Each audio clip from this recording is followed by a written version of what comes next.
Bismillahirrahmanirrahim. Assalamualaikum warahmatullahi wabarakatuh. Alhamdulillahi rabbil alamin.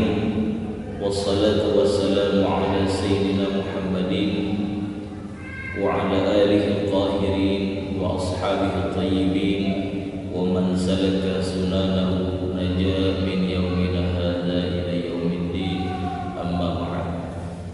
Alhamdulillah, anak-anak sekalian, para siswa SMA, pada kesempatan kali ini insyaallah sanastamiru dirasatana fi qira'at tarikh Rasulullah sallallahu alaihi wasallam wa sanaqra min nubdati wa min ba'di hayati Rasulullah sallallahu alaihi wasallam. Wal an nabda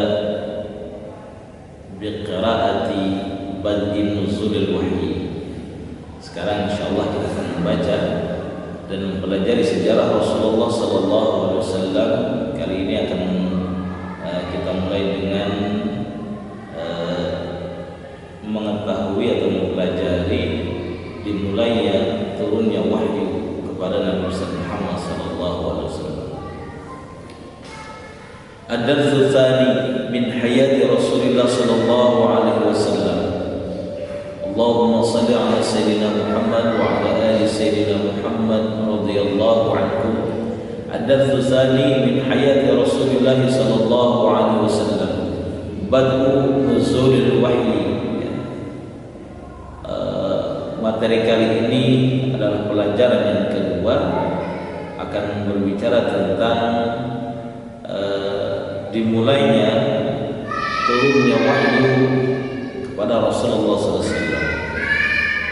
Lamma balagha al-arba'in min umrihi ba'athahu Allah basyiran wa nadhiran wa da'iyan ila al-haqqi bi'idnihi sirajan munira. Lamma balagha al-arba'in, tatkala telah sampai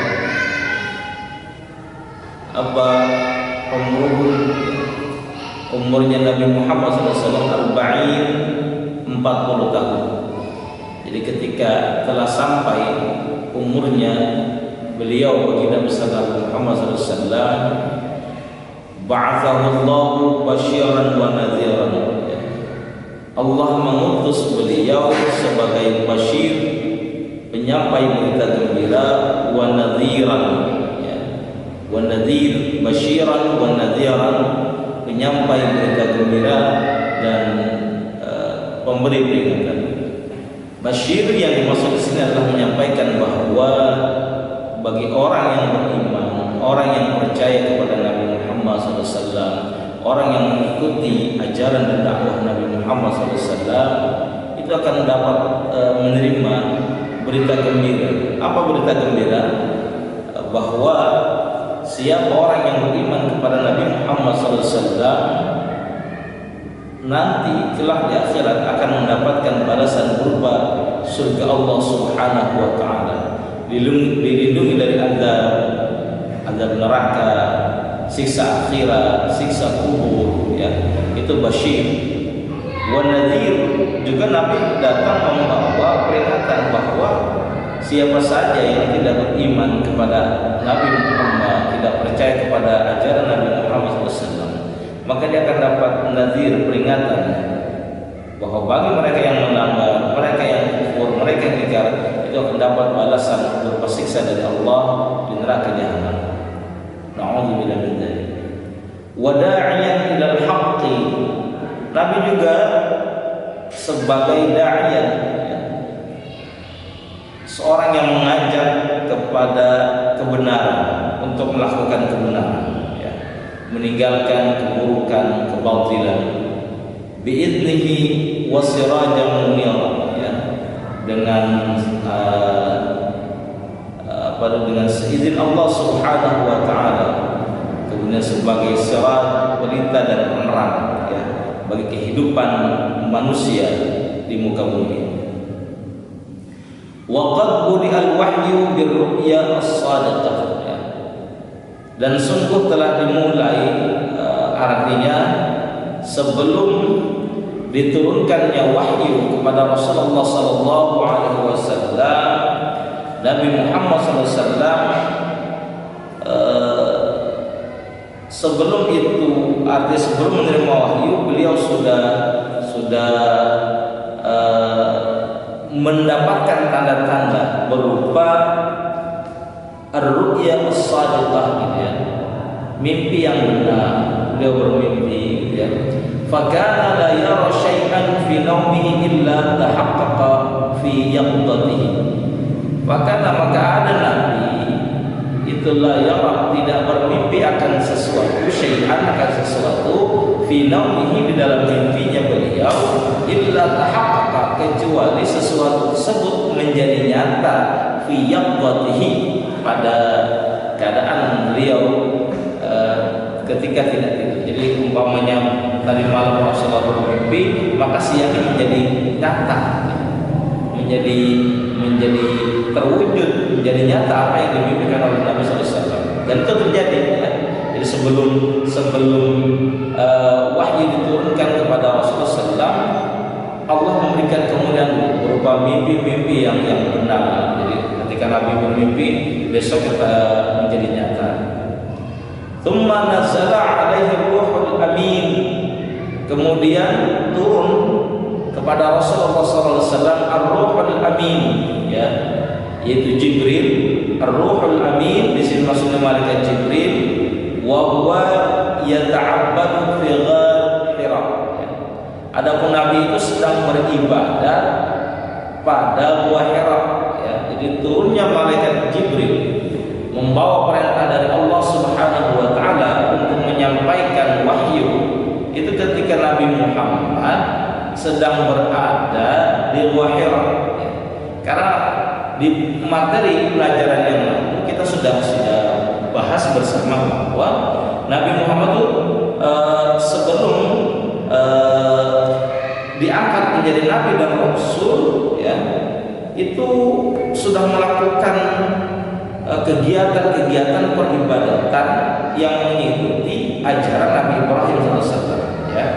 Beliau ahabbal ibti'ad 'anil nas ya, senang menjauh dari kehidupan manusia ya, apalagi kehidupan di tanah Makkah, kehidupan yang sangat hiruk-pikuk ya, sangat beragam keburukannya, sangat beragam kebobrokan moral dan akhlaknya. Jadi Nabi sedang menyendiri, bertafakur ya.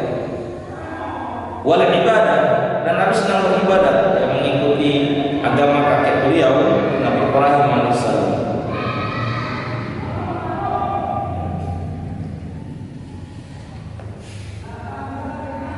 Wa 'allamahu kaifa yahdi as-sirat, kaifa yahdi an-nas as-sirat al-mustaqim wa yurshiduhum ila ittiba'i ad-din al-qawim ya. Malaikat Jibril mengajar kepada Nabi Muhammad sallallahu alaihi wasallam kaifa yahdin nas ya, bagaimana cara memberikan hidayah, petunjuk kepada manusia ya. As-siratal mustaqim, kepada jalan yang lurus ya, wa yurshiduhum, dan memberikan petunjuk ila tiba'id dinil qawim ya, untuk mengikuti agama yang lurus, agama yang diridhai oleh Allah Subhanahu wa taala, yaitu agama Islam.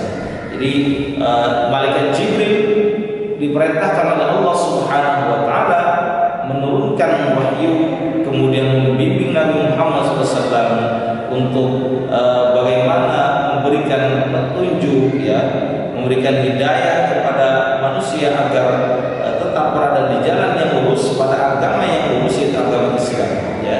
Ila tiba'id dinil qawim, untuk mengikuti agama yang lurus, agama Islam ya. Kemudian pada saat itulah diturunkannya wahyu ya, bertepatan pada tanggal ya, itu kalau di bulan Hijriahnya, maka itu jatuh pada tanggal 21 bulan pada bulan suci Ramadan ya. Tapi memang saat itu belum masuk istilah tahun Hijriah ya. Tapi bulan-bulan selesai Ramadan, Syawal itu sudah Muharram itu sudah dikenal sebelum adanya Islam ya bulan-bulan itu. Jadi Nabi mendapatkan wahyu ya, ada beberapa ulama yang mendapatkan pada tanggal 21 Ramadan, salah satunya Syekh Sofiur Rahman Al-Mubarakpuri. Beliau juga menyatakan bahwa Nabi mendapatkan wahyu pada tanggal 21 Ramadan ya, bertepatan pada tanggal 10 Agustus pada tahun 610 Masehi ya. Wa kana umruhu idzaka bidhabti 40 sanah, dan saat itu beliau tepat umurnya 40 tahun qamariyatan ya. Ditambahkan juga 40 tahun lebih sedikit ya, lebih 6 bulan ya. 6 bulan 12 hari. Namun kalau di tahun Masehinya itu umur 39 tahun ya. Wa thalatha ashhur wa 20 yawman ya. 39 tahun 39 tahun lebih 3 bulan 20 hari. Karena memang ada perbedaan antara perhitungan tahun Syamsiah dan Qamariyah. Tapi yang kita ketahui bersama bahwa Nabi ketika menerima wahyu itu umur 40 tahun. Ditambahkan lagi yang saya sampaikan tadi dari Syekh Sofiur Rahman Al-Mubarakpuri, beliau mendapatkan wahyu pada hari Senin pada tanggal 21 bulan suci Ramadan, bertepatan dengan tanggal 10 Agustus tahun 610 Masehi, di saat umur Nabi 40 tahun ya. Ada yang menyatakan 40 tahun 6 bulan lebih 12 hari ya. Jadi pada saat itu Nabi menerima wahyu surat yang kita sangat kenal ya, 5 ayat daripada surat Al-Alaq. Iqra bismi rabbikal ladzi khalaq, khalaqal insana min 'alaq, iqra wa rabbukal akram alladzi 'allama bil qalam, 'allamal insana ma lam ya'lam. 5 ayat itu turun kepada Nabi sallallahu alaihi wasallam. Inilah materi kita kali ini, mudah-mudahan ada manfaatnya. Di lain waktu kita akan lanjutkan bahwa di materi hari ini kita mengetahui bahwa turunnya wahyu kepada Rasulullah SAW di saat Nabi berumur 40 tahun. Beliau datang sebagai basyiran wa nadhiran, pembawa berita gembira dan memberi peringatan yang mengajak manusia kepada kebenaran ya, kepada agama yang benar, yaitu agama Islam ya, yang diridhai oleh Allah Subhanahu wa taala. Kemudian sebelum diturunkannya wahyu, Nabi Muhammad sudah diberikan kemuliaan oleh Allah Subhanahu wa taala, bahwa Nabi Muhammad diberikan mimpi-mimpi yang benar, mimpi-mimpi yang baik sesuai petunjuk Allah Subhanahu wa taala, di mana Nabi tidak bermimpi pada malam harinya kecuali pada siang harinya menjadi kenyataan ya.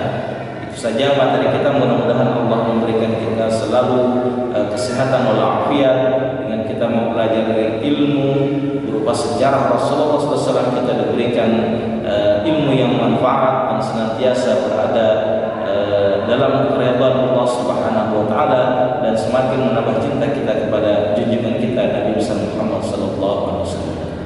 Wabillahi taufiq wal hidayah wal 'afwa minkum. Assalamualaikum warahmatullahi wabarakatuh.